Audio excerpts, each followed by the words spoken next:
Welcome back to another edition of KidzTown Online. We are glad that even though you're not here with us in the building, you're still joining us this way. Yeah, and we look forward to the day that you can come back in person with us, and we hope that's not too far because we miss you. We do. All right, we're going to start off with a game. And this one, you're going to need a bucket and a ball.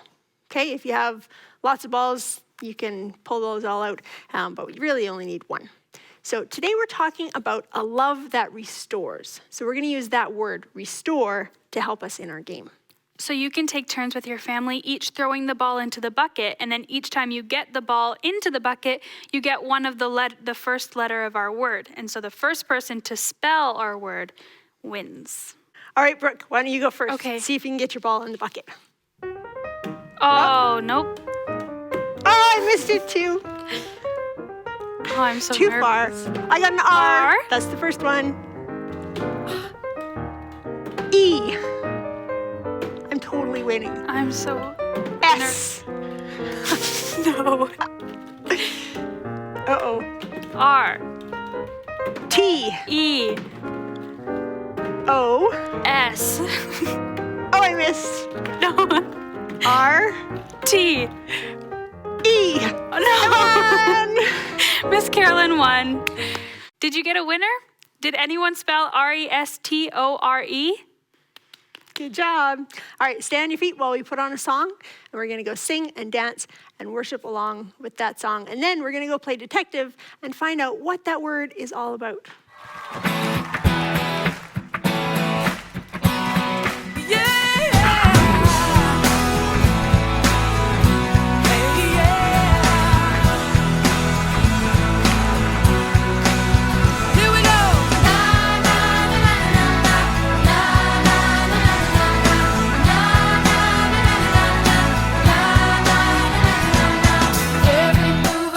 I make it you. You make me move, Jesus. Every breath I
Welcome back to the Bible Detective Center of Investigations. So today we have a case from the book of John, and the pastors are preaching on having the heart of Jesus. And so today we're talking about how Jesus had a love that restores. Right. So we know that Jesus is loving. We talk about that all the time, right? That's something you know. But what is a love that restores? That's what we have to figure out and solve today. Right. So I think that might be a new word for some of our friends. And so why don't we look at our first clue in the dictionary? That's a great place to look for clues. And I have a dictionary right here. So under restore, it says to give or put back, to reestablish, to repair, renovate, to bring back to the original condition. So that's helpful because we have to know what restore means if we're going to solve this mystery. That's right. I think this case might be a good one to use our 5W questions in. They seem to me like they might help us dig in. Yeah, that's right. So that's who, what, when, where, and why, and sometimes how. Right, perfect. So what if we found a story in the Bible that we could use those questions to dig into? That's a good idea. So what about the time where Jesus talked to the Samaritan woman? That's a good example of a time when Jesus was restoring someone. Yeah, you're right. That's an excellent example. So Jesus and his disciples were on a journey. They were passing through Samaria. And so they stopped to get food, and Jesus was pretty tired, so he took a rest outside the city while his disciples went in to get food. And he sat by a well. Right. And so they had a well because in those days they didn't have running water in their homes like we do now. So in the morning, all the women would go out of the town, they'd go to the well, and they'd bring up water, all the water that they needed for that day's cooking and cleaning. Right. So it was the middle of the day when Jesus took a rest, and this lady came out to get water. And we're pretty sure that she was an outcast. Otherwise, she would have went with the rest of the women in the morning. That's right. So Jesus said to her, "Would you give me a drink?" Which sounds like a normal question, but it was strange for two different reasons. Yeah. So the first reason is Jews and Samaritans, they didn't really talk to each other. They weren't good friends, and they didn't get along. And they wouldn't really even talk unless they had to. And the other reason was that she was a woman. That's right. Their culture was different back then, and it wasn't proper for a man to talk to a woman when she was alone. But he did, and she answered by pointing those things out. "You're a Jew, and I'm a Samaritan woman, so how can you ask me that?" And Jesus said, "If you knew the gift of God and who it is that asks you for a drink, you would have asked him, and he would have given you the living water." Does that make sense to you? Because it didn't to her. She pointed out that he didn't have anything to draw the water up from the well with, and she asked if he was greater than Jacob, the one who had dug the well for them. He said, "Everyone who drinks of this water will be thirsty again. But whoever drinks of the water that I will give him will never be thirsty again. The water that I give him will become in him a spring of water welling up to eternal life." And she asked him for that water so that she wouldn't have to keep coming back to the well and get more water each day. And so they go on and talk a bit longer about a few things, like how Jews would worship in Jerusalem and Samaritans would worship on the mountains, just where they worshiped. And she said that she knew that there was a Messiah coming and that he would explain everything to them. And then Jesus said, "I, the one you're speaking to, I am he." That's awesome. And you know what she did when he told her that? She left her jug there and she ran back into town to tell everyone what he had said and who he was. So that's the story that we call The Woman at the Well. Let's see what we can find out about our 5W questions by looking at that story a little more. Okay, so who? Jesus is the one that we're looking at and has the heart to restore. So in this story, it's the woman who is needing restoring and is being restored. So she's from a different people group, one that's not thought very well of, and she's a woman, so often she's ignored in culture. So we already learned that these are the kinds of people that Jesus is drawn to because of his love for them. Maybe his love for them is tied with wanting to restore them too. That's a great point. And another thing about the who question is that Jesus didn't seek her out. He just talked to whoever walked up and whoever happened to be around. So our next question is what? What was he actually doing that was restoring her. So if restoring is taking something back to how it was originally, maybe he was trying to show her that she's known by God. And when she was created, she was made by God, and he knew her. And when Jesus was telling her all of the things that he knew about her, maybe he was showing her that God still sees her and that he loves her. Wow. Okay, when? When did Jesus restore people? I think whenever there was a need and whenever there was an opportunity. In this story, he was tired and resting, but he still thought it was more important to talk to her and begin the restoration process in her life than it was for him to look after himself and rest. Right. So what about where? Wherever he was. He wasn't at home and comfortable. He wasn't in a place that he had gone to so that he could help people. He was on a journey in the middle of nowhere, sitting at a well outside of a town. So where does he restore? Wherever there's a person who needs it. Yeah. And why? Why does Jesus want to restore people? Because of love. Because that's why he came in the first place, to restore people to the way they were before sin. Yeah, and that's tied up with the how. He died on the cross to take away all of our sin if we accept it.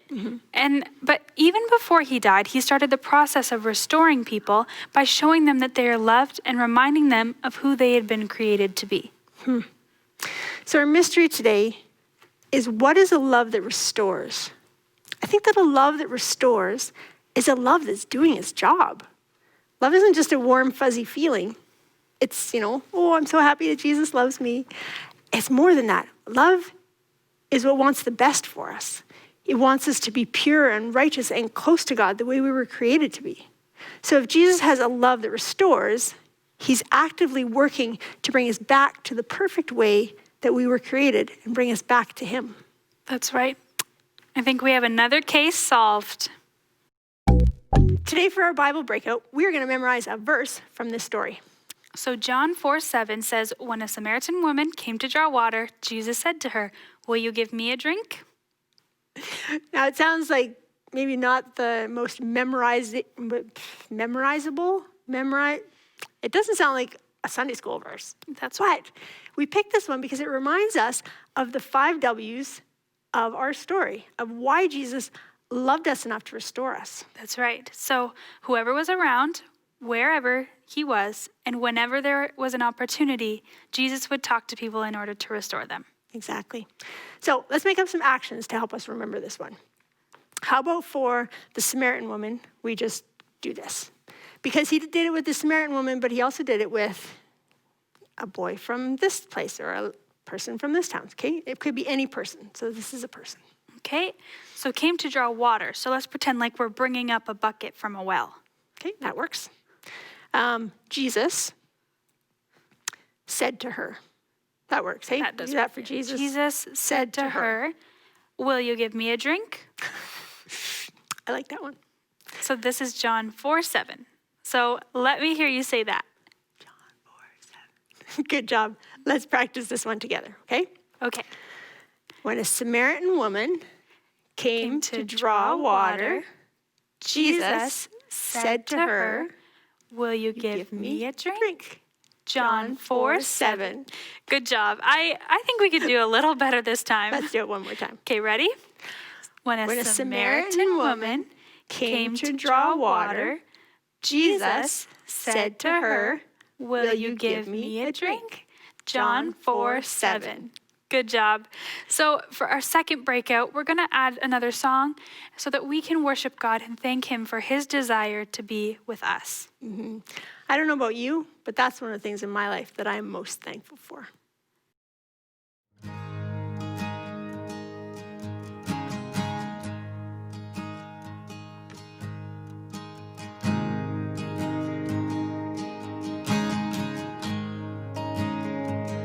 I love you, Lord. Oh, your mercy never fails me. All my days I've been held in your hand. From the moment that I wake up until I lay my head, oh, I will sing of of the goodness of God. All my life you have been faithful. All my life you have been so good.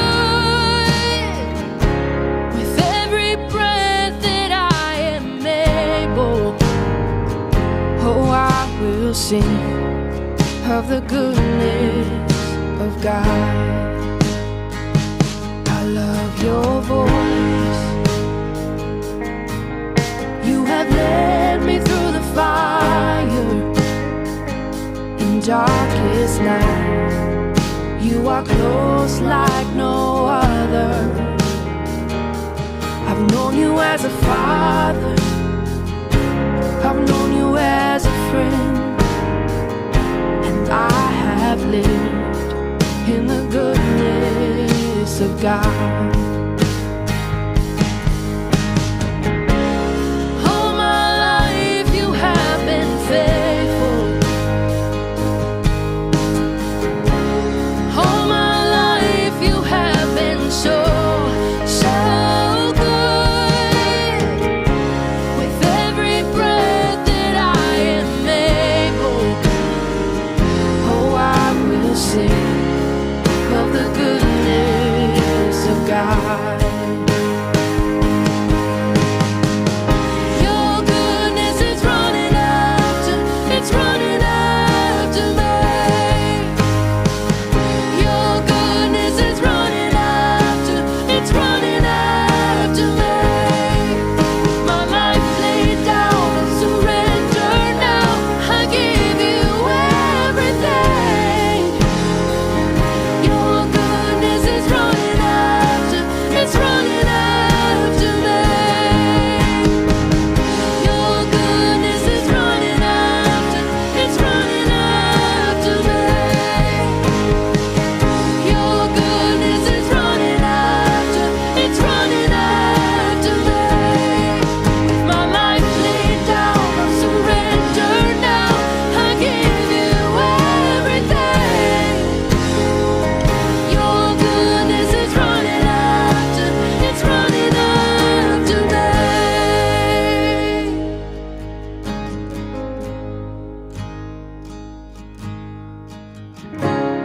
All my life you have been faithful. All my life you have been so good. Every breath that I am able, oh, I will sing of the goodness of God.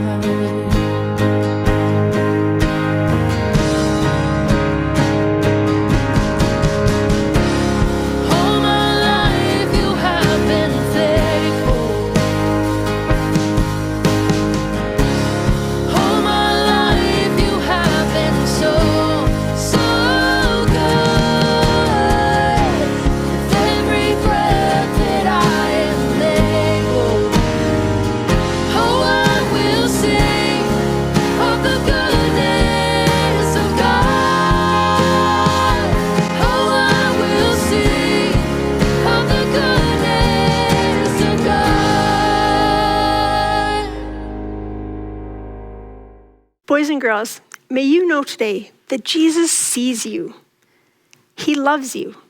His love for you is so that he can restore you to being fully how you were created to be and fully with God with no sin between you. May you know the joy of being restored, and may you know that you can play a part with Jesus in loving and restoring other people too. That's right. See you next week. Bye. Oh, I will sing.